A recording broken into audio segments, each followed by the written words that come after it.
Morning arrived, and somehow I was still sitting at my desk, wearing the same hoodie, the same hat, and the same expression of a man who had just discovered that poker variance has a personal vendetta against him. The 500 NL table was still open on my laptop. My session graph looked like someone had thrown a grand piano off a cliff and then blamed gravity. I had played all night. At first I was focused, then I was adjusting, then I was unlucky. Then, at around 4:17 in the morning, I entered a highly advanced strategic phase called one double up and everything is fine. By sunrise, everything was not fine. I opened my banking app, hoping maybe the numbers were delayed, or maybe my bank had decided to reward courage, but no. £200, that was all I had left. Then I looked at my coaching invoice, 10 hours prepaid. 10 full hours with a poker coach who was going to teach me how to become a serious professional player, except now I had no bankroll left to actually play poker. So, just to recap, I had paid for coaching to improve my poker, but I had destroyed my poker bankroll before the coaching could improve anything, which, in hindsight, may not have been the most efficient allocation of capital. I also thought about the solver he kept using during our sessions, that smug little software box that seemed to disagree with every single one of my instincts. Check here, fold there, bet smaller, don't bluff, don't call. Apparently, the solver believed poker should be played without personality, ambition, or emotional revenge. Personally, I think it was jealous. It had probably seen my natural talent, calculated the threat level, and decided to sabotage me before I became too powerful. Machines always fear genius, but even genius has limits.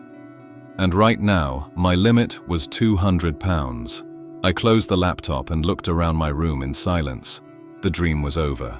My adventure as a professional poker player had lasted only a few days, which was still longer than most New Year's resolutions and slightly shorter than a Netflix free trial.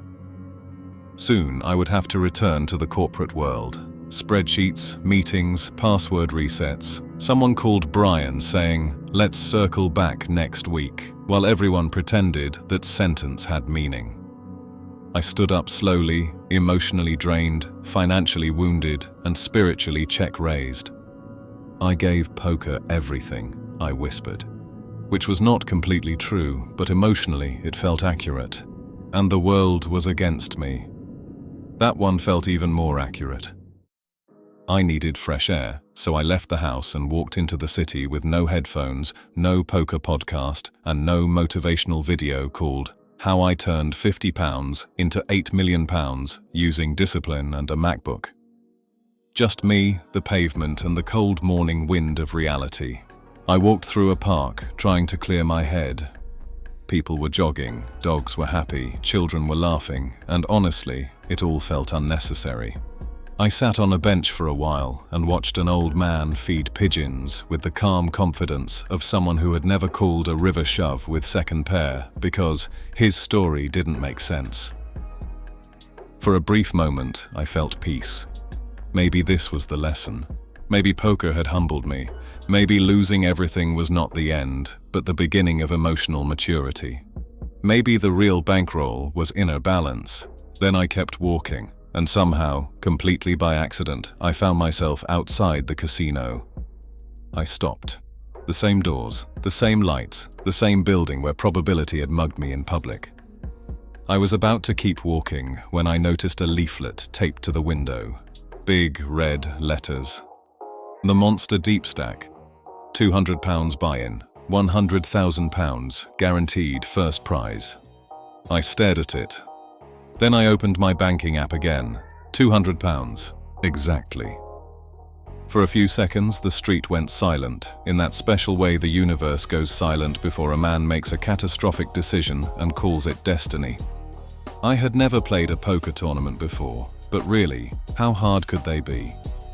You sit down, you get chips, you win other people's chips, and eventually, if you win all the chips, they give you £100,000. Honestly, it sounded much cleaner than cash games. In cash games, people can leave when they are scared. In tournaments, they are trapped. I stepped closer to the leaflet, and for the first time all morning, I felt something other than grief. I felt opportunity. Maybe my poker career was not over. Maybe it had simply changed format. I adjusted my hat, looked at the £100,000 prize, and felt a smile slowly return to my face. This weekend, I was going to play my first poker tournament. And this time, there was absolutely no way anything could go wrong.